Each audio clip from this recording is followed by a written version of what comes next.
लेकिन एक बात बताओ, ईमानदारी से बताना भाई, मैं बहुत ऐसी सवाल पूछता हूँ। 370 हटी थी, मुसलमानों के ऐसी बैरिकेड कर दिए गए थे पूरा जम्मू कश्मीर में सारे मुस्लिम नेताओं को। तो मैंने सुना हरियाणा में जाट उट लोग बहुत पटाखा जला रहे थे। अच्छा मतलब मुसलमान नेता का घर घेरे तो अच्छा, और आपका घर घेर दिया तो खराब। देखिए आप इस बात को घुमाओ मत, आप बहुत ही तेज पत्रकार हो, मेरे को पता लग रहा है, लेकिन आप सच्चाई सुनिए। जाट कैसे सोच रहा है ये बताइए ईमानदारी से। जाट अभी भी बीजेपी के साथ है धर्म की वजह से, क्योंकि बीजेपी कह रही है कि हम असली हिंदू हैं, हिंदू राष्ट्र बनाएंगे, और मुसलमानों से नफरत के नाम पर जाट गुर्जर पटेल मराठा वोट करते हैं बीजेपी को। अभी मैं निकल रहा था दीपेंद्र हुड्डा के आवास से, तो कुछ उनके समर्थक हैं जो मेरे साथ हैं। क्या नाम है आपका? मेरा नाम सुक्खा मलिक है और मैं हरियाणा से हूँ और हल्का अध्यक्ष हूँ मेरा सफेदों से। मैं तो कैसे देख रहे हैं इनका जो घर और घेर दिया गया है? देखिए यहाँ पे तो लोकतंत्र की सरेआम हत्या कर दी गई है। मेरे को समझ में नहीं आ रहा है कि एक आदमी अपने ऑफिस में नहीं जा सकता, एक आदमी अपने घर से बाहर नहीं निकल सकता। ये हो क्या रहा है?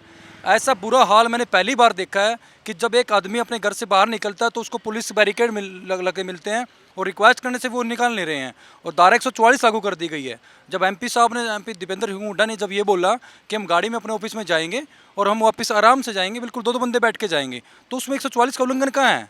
तो आप लोग तो कट्टर हिंदू हैं, आप लोगों ने बीजेपी को जिताया है, हिंदू राष्ट्र बनाना है, तो दीपेंद्र कांग्रेस को तो खत्म करना पड़ेगा। हिंदू राष्ट्र में रो रहा है कांग्रेस। ये किसने कहा है कि क्या बीजेपी सर्टिफिकेट देती है क्या हिंदू राष्ट्र के? किसने बोला है कि बीजेपी अगर आएगी तो ये हिंदू कट्टर हिंदुओं की सरकार है बीजेपी। कौन कह रहा है कट्टर हिंदुओं की सरकार है? ये कुछ नहीं है, ये सब प्रोपगंडा है। ये सिर्फ एक चुनाव जिताने के लिए है बना रखा है कि हाँ कि ये बीजेपी आएगी तो ये हिंदू जिंदा रहेगा। जाट गुर्जर ये सब तो कट्टर हिंदू के नाम पर वोट दिए हैं बीजेपी को, नहीं तो हरियाणा में कैसे सरकार बन जाएगी बीजेपी? अरे हरियाणा में तो बस ये है ना, उनकी जोड़ तोड़ की सरकार चलती है। जैसे हमारे उप मुख्यमंत्री दुष्यंत चौटाला जी हैं, वैसे वो भी तो जाट कम्युनिटी से बिलोंग करते हैं। लेकिन उन्हें किया क्या? अपनी वो बेच को छोड़ के वही विधायक खरीदने वाला खरीद फरोख्त का काम किया उन्होंने। उसके बाद उन्हें सरकार बना ली। लेकिन कौन कहता है कि सरकार बनी? उन्होंने नारा दिया था 75 पार का, उनकी सीटें कितनी आई? तो जाट जब आरक्षण मांग रहे थे तो अभी गोली चली थी, हुड्डा उन्हीं खट्टर की सरकार थी।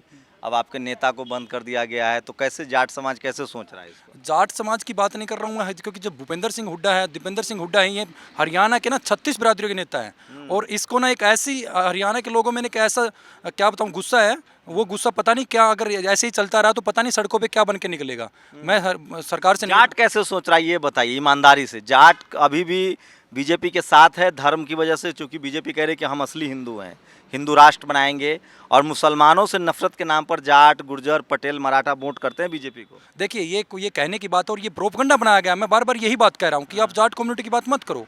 जाट तो मैं भी खुद जाट हूँ मैं, और मैं सपोर्ट करता हूँ दीपेंद्र सिंह हुड्डा जी को। लेकिन क्या है कि ये तो इक्का दुक्का नहीं, इक्का दुक्का कौन कह रहा है? इक्का दुक्का है हरियाणा में ज्यादातर जाट जो है वो बीजेपी के साथ है। नहीं, ये आपकी और ये जो मीडिया वाले ने भाई जी, इस चीज को फैलाओ मत। मीडिया वाला फैला रहा है। हाँ, मीडिया है ना सारी, मीडिया बीजेपी को जिता दे रहा है। हाँ, उसका सपोर्ट कर रहा है ना, इस कारण। हाँ। मेन चीज क्या है, पूरी जाट कम्युनिटी और हरियाणा की 36 बिरादरी चौधरी भूपेंद्र सिंह हुड्डा के साथ है और दीपेंद्र सिंह हुड्डा के साथ है। दीपेंद्र सिंह हुड्डा ने, हमारे भाई ने, सांसद साहब ने, जब इनका राज था 2005 से लेकर 14 तक, तो बहुत से 36 बिरादरी के बच्चों को रोजगार दिया है, और बीजेपी ने एक आदमी को भी रोजगार नहीं दिया है। यहाँ वो कहते हैं 2 करोड़ नौकरियां, 2 करोड़, वो तो छीनने लग रहे हैं, देने कहाँ लग रहे हैं? अरे तो अब 4 साल की भर्ती होगी फौज में, 4 साल के लिए बनो सेना में जवान। क्या है? हाँ चाहिए। ये बहुत अच्छा मुद्दा उठाया आपने, 4 साल के लिए। अरे हरियाणा में तो शादी भाई साहब 25 साल के बाद हुआ है। जब लगा तो रिटायरमेंट हो लेगा तो शादी कौन करेगा उसका? अच्छा 21-4-25। मेरी बात समझो, क्या होता है हरियाणा में, क्या होता है कि जब आदमी पढ़ता है, जैसे 25 साल से ऊपर शादी होती है, और 25 साल तक आदमी रिटायरमेंट ले लेगा, तो भाई उसका माथा छोड़ कौन धरेगा उसका? वो तो पहले बुढ़ापा बना दिया ना। 4 साल में होगा, 6 महीने की ट्रेनिंग चलेगी, 3.5 साल में क्या कर लेगा वो?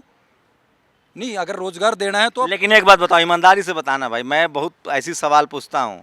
370 हटी थी, मुसलमानों के ऐसी बैरिकेड कर दिए गए थे पूरा जम्मू कश्मीर में सारे मुस्लिम नेताओं को। तो मैंने सुना हरियाणा में जाट उट लोग बहुत पटाखा जला रहे थे। देखिए मेरी बात सुनिए, मैं आपकी बात से सहमत हूँ। और जिसका गिराव कर रखा ना आज इन्होंने, ये खुद इन्होंने समर्थन किया था 370 का। ये बोला था कि मैं 370 में पक्ष में हूँ।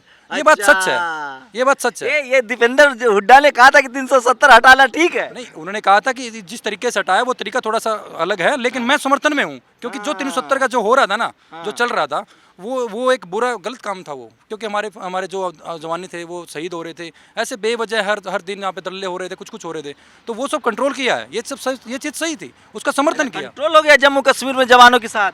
देखिए मेरी बात सुनिए, थोड़ा फर्क पड़ा है। फर्क किस चीज़ का पड़ा है? जैसे तो फिर समर्थन कीजिए बीजेपी तरीका। नहीं तो हम एक मुद्दे पे समर्थन कर रहे हैं तो अब मतलब हम अपनी जगह सही है ना, तो इस मुद्दे पे कैसे समर्थन कर दें? तो अच्छा मतलब मुसलमान नेता का घर घेरे तो अच्छा, और आपका घर घेर दिया तो खराब। देखिए आप इस बात को घुमाओ मत, आप बहुत ही तेज पत्रकार हो, ये मेरे को पता लग रहा है, लेकिन आप सच्चाई सुनिए। हो क्या रहा है? अच्छा, हम झूठ बोल रहे हैं? नहीं, मेरी बात सुनिए। ये आपको ये कौन कह रहा है कि आप मुसलमान का घेर कर रहे मैं हो? कह रहा हूँ कि जब जम्मू कश्मीर में 370 संवैधानिक प्रावधान था, वो हटाकर उमर अब्दुल्ला, फारूक अब्दुल्ला, इन सबका घर घेर दिया, 2-2 साल सबको नजरबंद किया, इंटरनेट बंद कर दिया गया, तो आपको मजा आ रहा था। और अभी एक जाट नेता का घर घेर दिया बीजेपी ने, तो बीजेपी खराब हो गई। बात को घुमाओ मत। ये मैंने नहीं कहा कि हमारे का अफकाह का जो घर घेरा है वो घेरा है, वो सही किया, मैंने ये नहीं कहा। मैंने पहले यही बात बोला कि उनका तरीका कुछ गलत था, और एमपी साहब ने यही बात बोली थी कि भाई ये तरीका थोड़ा गलत है, लेकिन जो हटी है वो सही है। चलो अब ओवरऑल बताओ कि जाटों की क्या राय है इस पर, जो आज दीपेंद्र हुड्डा के साथ 3 दिन से हो रहा है, कभी सड़क पर, कभी घर घेर देना। जाट लोग खुश है? मैं जाटों की बात नहीं कर रहा हूँ, मैं पूरे हरियाणा की बात कर रहा हूँ, और मैं चेतावनी देता हूँ सरकार को। अरे हरियाणा का ठेका बाद में लेना, पहले जाट समाज से हो, जाट समाज की बात बताओ। ये नेता कोई जाट समाज का नहीं है, ये पूरे हरियाणा का नेता है, पहली बात ये है। और रही बात इसकी, ये पूरा जाट समाज की बात नहीं है, पूरे हरियाणा की बात है। अगर ऐसा ही चलता रहा ना तो हरियाणा का फिर भूलना मत। हरियाणा एक ऐसी चीज़ है, जब अपनी पावर तो बहुत दूर दूर तक आवाज़ जाया करे। ठीक कह रहे हैं भाई जी, पता है क्या, बीजेपी है ना सिर्फ हिंदू मुसलमान का ना हमारा एक भाईचारा बिगाड़ना चाहती है, और कुछ नहीं है। आप ये देखो जी, कौन बिगाड़ा? 2014 में सबसे ज्यादा जाटों ने मुसलमानों पर, जाट मुसलमानों की लड़ाई हुई मुजफ्फरनगर में, पूरा जाटलैंड में। एक जाट नेता अब नहीं है, चौधरी चरण सिंह के अलावा अब कोई बड़ा जाट नेता नहीं है। आप लोग हिंदू मुसलमान की राजनीति में आप ही लोग तो कूदे हैं। नहीं हम नहीं कूदते, वो बीजेपी करती है। और बीजेपी है ना, सबसे मेन चीज़ है उनकी लड़कियों की शादी है ना, वो मुसलमानों के अंदर करते हैं, और देश के अंदर हिंदू मुसलमान करते हैं। आप पूरा बायोडाटा उनका निकाल के देखो। ये जितने बात जाट को समझ में आने लगा है, जाटों को, क्योंकि जाट तो बहुत मार्शल कौम माना जाता है कि बहुत ताकतवर कौम है, दलितों पर अत्याचार करो, ये सब काम है, मुसलमानों पर अत्याचार करो। जाट कम्युनिटी तो इस अत्याचार को रोकने वाली है। कोई भी कम्युनिटी अगर किसी पे भी अत्याचार करती है, मार्शल कौम है, उसको डांटती है और उसको बसाती है, उसको समझाती है। कितना पढ़े लिखे हो? मैं LLB हूँ। अच्छा, इसीलिए इतना सदी बात बोल रहे हैं। आप कितना पढ़े लिखे? मैं बीटेक हूँ। तो कि जाट उठ कुछ जज उज है कि नहीं? बहुत जज हैं सर, सुप्रीम कोर्ट में बिल्कुल है सर। जाट है जज? हाँ जी, बिल्कुल है। क्यों समझाओ समझा रहे हो? मेरे को एक बात समझ में नहीं आ रही कि आप बार बार जाट का नाम क्यों ले रहे हो? ये मीडिया ने पहले ही हमारी वो कर रखी है, अब बार बार जाट का नाम लोगे तो अब ये ना, ये चीज़ बहुत ऐसे मत करो। मैं सीधी सी बात अच्छा, कांग्रेस नेता बोलूं? हाँ, कांग्रेस नेता बोलो, हरियाणा का नेता बोलो, भावी मुख्यमंत्री बोलो हरियाणा का, हमें खुशी होगी, अच्छी चीज़ है। क्योंकि ये तो चलिए आप अंदाजा लगाइए कि इस देश में आप जाट है, गुर्जर है, पटेल है, मराठा है, किसान है, जाटों को भी गोली मारी गई, मराठाओं को भी गोली मारी गई, गुर्जरों को भी गोली मारी गई है, पटेलों को भी गोली मारी गई है। बीजेपी अपने हिसाब से राजनीति करते है, उसके पास इस तरह के इमोशनल एजेंडे हैं। कश्मीर के लिए तो एंटी मुस्लिम एजेंडा है, हरियाणा के लिए जाट वर्सेस नॉन जाट है, यूपी के लिए यादव वर्सेस गैर यादव की पॉलिसी है बीजेपी के पास। तो बीजेपी के पास एक थिंक टैंक है और उसको पता है कब क्या बोलना है, कब कैसे बैरिकेड करना है। फिलहाल दीपेंद्र हुड्डा जाटों के नेता हैं, जाट कम्युनिटी से आते हैं, उनका घर बैरिकेड कर दिया गया है।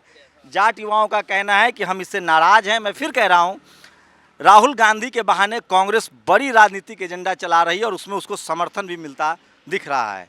कैमरामैन आशीष के साथ शंभू कुमार सिंह, नेशनल दस्तक, दिल्ली।